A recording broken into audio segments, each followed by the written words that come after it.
Hello दोस्तों, Amit sir की class में आपका स्वागत है। आज हम सीखेंगे किसी भी सर्कल का एरिया फाइंड करना। ठीक है, इसके लिए हम एक प्रोग्राम बनाएंगे। ठीक है, हम इसका प्रोग्राम बनाने से पहले हमारे सामने एक शब्द आता है बार बार, जो है प्रोग्राम। ठीक है दोस्तों, तो प्रोग्राम के बारे में हम आपसे आज कुछ डिस्कस करेंगे। दोस्तों, ये जो प्रोग्राम होता है ये हमारे बिल्कुल रियल लाइफ की तरह होता है, रियल लाइफ की प्रॉब्लम की तरह होता है। ठीक है, तो इसको रियल लाइफ से कैसे रिलेट कर सकते हैं। मान लीजिए हमें रियल लाइफ में हमें चाय बनाना है। ठीक है, तो दोस्तों चाय बनाने से पहले हमें सोचना पड़ेगा कि चाय में कौन कौन सी चीज़ें हमारी यूज होती हैं। ठीक है, हमने सोच लिया कि हाँ, हमारे चाय बनाने में चीनी यूज होता है, चाय यूज होता है और दूध यूज होता है। ठीक है दोस्तों, हमें तो पता चल गया।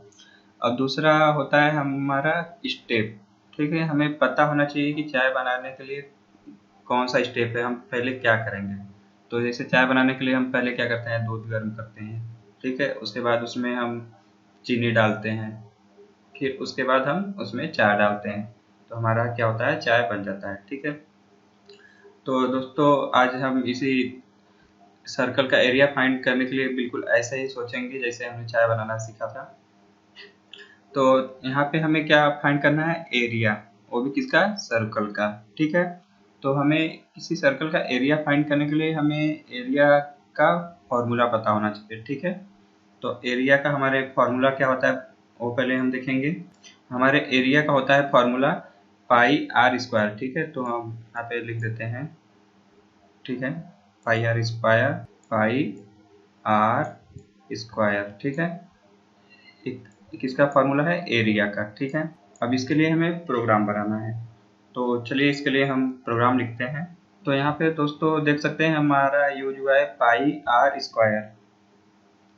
तो हमें किसी भी सर्कल का एरिया फाइंड करने के लिए हमें जरूरत किस चीज़ का है, आर का। ठीक है, आर मतलब रेडियस का। ठीक है, तो ये रेडियस का वैल्यू हमें कहाँ से मिलेगा, यूजर से। ठीक है, अब हमें यूजर से वैल्यू कैसे मिलेगा, उसके लिए हमें प्रोग्राम में लिखना पड़ेगा कुछ लाइन। तो हमें यूजर से वैल्यू लेने के लिए सिंपली स्कैनअप यूज करते हैं हम। ठीक है दोस्तों, तो हम यहाँ पे स्कैनअप यूज करेंगे यूजर से वैल्यू लेने के लिए। यहाँ पे अब दोस्तों बात आ रहा है कि हम वैल्यू रखेंगे कहाँ। अब दोस्तों वैल्यू हम कोई लेंगे यूजर से, तो उसको रखना भी पड़ेगा हमें किसी जगह पे, उसको स्टोर भी कराना पड़ेगा। तो उसके लिए हमें चाहिए एक वेरिएबल। ठीक है, तो हमें रेडियस यूज करना है, रेडियस का वैल्यू चाहिए। तो हम क्या करेंगे, एक वेरिएबल लेंगे। अब हम वेरिएबल रेडियस भी रख सकते हैं। ठीक है दोस्तों, या शॉर्टकट में इसको आर भी लिख सकते हैं, या वेरिएबल का नाम हम कुछ भी दे सकते हैं अपने मन से। ठीक है दोस्तों, हमने रेडियस वेरिएबल ले लिया। ठीक है, अब रेडियस हमने फाइंड किया। ठीक है, रेडियस यहाँ इस फॉर्मूले से फाइंड किया, तो उसको हमें कहीं स्टोर भी कराना होगा, तभी ना उसको हम प्रिंट आउट कर पाएंगे, प्रिंट कर सकेंगे। ठीक है, तो उसके लिए हमें एक दूसरे भी वेरिएबल का जरूरत पड़ेगा। तो दूसरा वेरिएबल हम ले लेते हैं एरिया। ठीक है, हमें सिर्फ दो वेरिएबल का जरूरत पड़ेगा इस प्रोग्राम को बनाने में। ठीक है, तो हम सबसे पहले क्या करते हैं, रेडियस हमें यूजर चाहिए, तो हम रेडियस यूजर से ले लेते हैं। ठीक है, हमने रेडियस यूजर से लिया। दोस्तों यहाँ रेडियस यूजर से लेने के लिए हमने प्रोग्राम लिख दिया, लेकिन हमने प्रोग्राम में लिखा है अपने समझ से कि हमें रेडियस लेना है यूजर से, लेकिन यूजर को नहीं पता है कि हमें कौन सी वैल्यू एंटर करना है। तो हम उसको एक सिंपली मैसेज देंगे कि हम आप यहाँ पे रेडियस एंटर कीजिए। ठीक है, तो मैसेज देने के लिए हम प्रिंटफ पे यूज करते हैं। तो लिखेंगे प्रिंटफ और लिख देंगे प्लीज एंटर द रेडियस। ठीक है दोस्तों, यहाँ पे मैसेज आप कुछ भी लिख सकते हैं जो यूजर को समझ में आए। ठीक है, उसके बाद दोस्तों हम क्या करते हैं, यहाँ पे स्लैश एन यूज करते हैं। स्लैश एन क्यों यूज होता है, हमारा लाइन चेंज करने के लिए। जैसे ही प्लीज एंटर द रेडियस का मैसेज आएगा स्क्रीन पे, उसके बाद लाइन चेंज हो जाएगा। लाइन चेंज होने के जस्ट नीचे, यहाँ पी के जस्ट नीचे हमारा कर्सर आ जाएगा। कोई भी यूजर वैल्यू डालेगा तो इसके जस्ट नीचे रहेगा, पी के जस्ट नीचे। ठीक है, ठीक है, उसके बाद हमें दोस्तों एक कन्फ्यूजन रहता है सबसे ज़्यादा कि सेमीकोलन कहाँ लगाना है कहाँ नहीं। तो हमारा दोस्तों सिंपली है, कहीं भी स्टेटमेंट हमारा एक कंप्लीट होता है तो उसके बाद हमारा सेमीकोलन लगता है। ठीक है, तो दोस्तों यहाँ पे हम सेमीकोलन लगा देंगे, हो गया।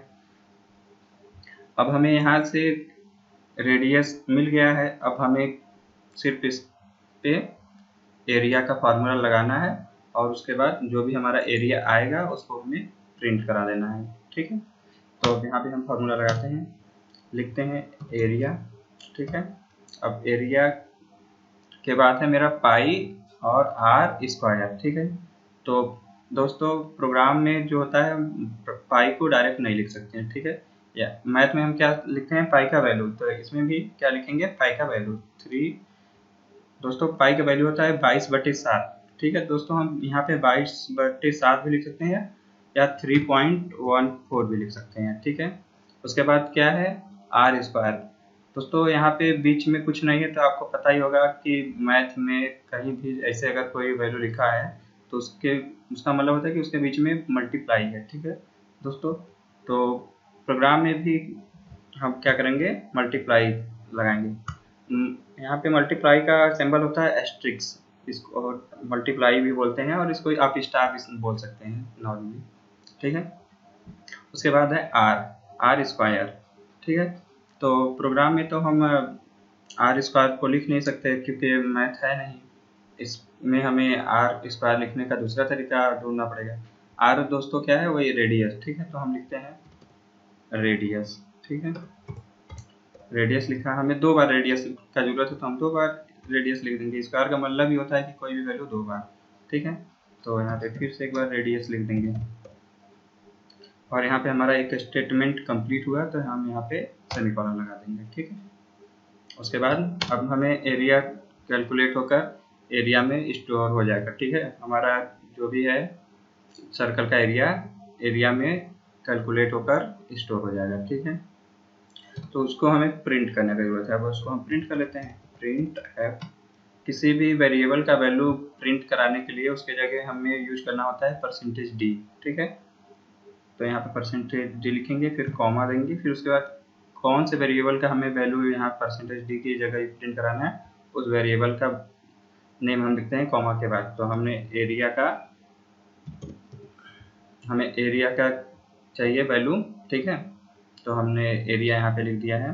ठीक है दोस्तों, यहाँ पे हमारा स्टेटमेंट कंप्लीट हुआ था, यहाँ पे हम सेमीकोलन लगाएंगे।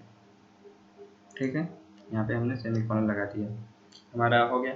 इसको हम अब पहले क्या करते हैं, रन करा के देख लेते हैं, उसके बाद इसको हम एक बार को थोड़ा सा समझा देंगे। ठीक है, रेडियस। ठीक है, तो हम रेडियस देते हैं 4। ठीक है दोस्तों, यहाँ पे हमने रेडियस दिया 4। अब एंटर करेंगे तो हमारा सर्कल का एरिया हमें मिल जाएगा। ठीक है, तो एंटर करते हैं, हमें किस सर्कल का एरिया मिल गया। ठीक है दोस्तों, यहाँ पे हमारे प्रोग्राम में एरर है, पता है क्यों, क्योंकि हमारा जो पाई का वैल्यू था 3.14 था। ठीक है, अब 3.14 को हम अगर मल्टीप्लाई करेंगे 1 यहाँ पे 4 से, ठीक है 4 × 4 से, तो हमारा तो वैल्यू आएगा 50 पॉइंट कुछ आएगा। तो यहाँ पे हमें तो 50 तो मिल गया, लेकिन 50 के बाद का वैल्यू नहीं मिला है, तो हमारा तो एरिया क्या हो जाएगा, एरिया जो मिला हमारा गलत हो जाएगा। तो इसके लिए हम सिंपली दोस्तों यहाँ पे फ्लोट यूज करेंगे। ठीक है, अब दोस्तों इसमें हमें एरिया जो हमें मिला है उसको स्टोर करने के लिए एक फ्लोट, जो भी हमारा एरिया का आएगा वैल्यू, फ्लोट वैल्यू आएगा, तो हमें इसके लिए, ठीक है, यहाँ पे हमने रेडियस और एरिया दोनों को फ्लोट में ले लिया। ठीक है, इसको अब फ्लोट में लेने से पहले हमने यहाँ पे फ्लोट डेटा टाइप यूज किया है, तो उसके लिए हमें यहाँ पे जो फॉर्मेट स्पेसिफायर है उसको भी चेंज करना होगा था। फ्लोट का फॉर्मेट स्पेसिफायर होता है %f। ठीक है, तो हमने यहाँ पे %f लिख दिया। अब उसको प्रिंट भी कराते समय हमें फॉर्मेट स्पेसिफायर %f यूज करना पड़ेगा। ठीक है, चलिए हमने अब चेंज कर दिया है प्रोग्राम में, अब इसको हम रन करते हैं। ठीक है, यहाँ पे कंपाइल एंड रन करते हैं। ठीक है, यहाँ पे हमें आ गया रेडियस एंटर करने के लिए, हम रेडियस एंटर करते हैं, इस बार भी 4 ही एंटर करते हैं, फिर उसके बाद एंटर करते हैं। दोस्तों हमारा आया एरिया ऑफ सर्कल 50.24, जो कि बिल्कुल सही है। आप इसको अगर रेडियस का वैल्यू है 4 को मल्टीप्लाई करेंगे 4 से तो हमारा होगा 8 को फिर हम मल्टीप्लाई करेंगे 3.14 से तो हमारा 50.24 ही आएगा। ठीक है दोस्तों, यहाँ पे हमारा प्रोग्राम वर्क कैसे किया है, सिंपली पहले यहाँ पे हमारा लिखा है 3.14, ठीक है। उसके बाद लिखा है हमारा रेडियस, रेडियस का वैल्यू हमने दिया था 4, तो 3 पॉइंट का मल्टीप्लाई होगा रेडियस मतलब 4 से, ठीक है। उसके बाद जो भी वैल्यू होगा उसका मल्टीप्लाई होगा फिर रेडियस से, ठीक है। तो जो भी इसका वैल्यू आएगा 50.24 जो आया वो यहाँ पे कैलकुलेट होने के बाद एरिया में स्टोर हो जाएगा, ठीक है। एरिया में स्टोर हो गया तो अब उसको सिंपली उसके बाद हमने क्या लिखा है, एरिया ऑफ सर्कल, ठीक है। तो यहाँ मैसेज आएगा, फिर उसका परसेंटेज जो लिखा है उसकी जगह एरिया का वैल्यू प्रिंट हो जाएगा, ठीक है दोस्तों। तो जैसे हमने आपको बताया था कि किसी भी प्रोग्राम को बनाने का सिंपल लॉजिक होता है, पहले हमें उसके बारे में सोचना होता है कि हमें उसमें कौन कौन से कंपोनेंट एलिमेंट का यूज करना है। तो हमने यहाँ पे रेडियस और एरिया यूज किया था वेरिएबल, ठीक है। और उसके बाद हमारा स्टेप दूसरा था स्टेप, ठीक है, कि हमें उसको बनाने का स्टेप क्या है। तो रियल लाइफ में जैसे हम किसी भी चीज़ को बनाते हैं, जैसे चाय आपको एग्जांपल दिया था, ठीक है, तो उसका स्टेप था जो, ऐसे ही हम एरिया जब फाइंड कर रहे थे तो इसका भी स्टेप था। सबसे पहले हमने यूजर को मैसेज दिया, यूजर ने इस मैसेज को देखा और उसने रेडियस का वैल्यू एंटर किया, ठीक है। हमें रेडियस का वैल्यू मिल गया तो हमने सिंपली क्या किया है, उसको एरिया के फार्मूले पे रख दिया, ठीक है। एरिया का फार्मूला होता था पाई आर स्क्वायर, तो हमने पाई का वैल्यू यहाँ पे रखा। उसके बाद रेडियस को स्क्वायर के रूप में लिखना था तो हमने 2 बार रेडियस लिखा। एरिया हमारा यहाँ पे कैलकुलेट हुआ, फिर उसके बाद एरिया में स्टोर हो गया, उसको हमने यहाँ पे प्रिंट करा लिया, ठीक है दोस्तों। तो मिलते हैं अगले प्रोग्राम में, तब तक के लिए धन्यवाद, जय हिंद।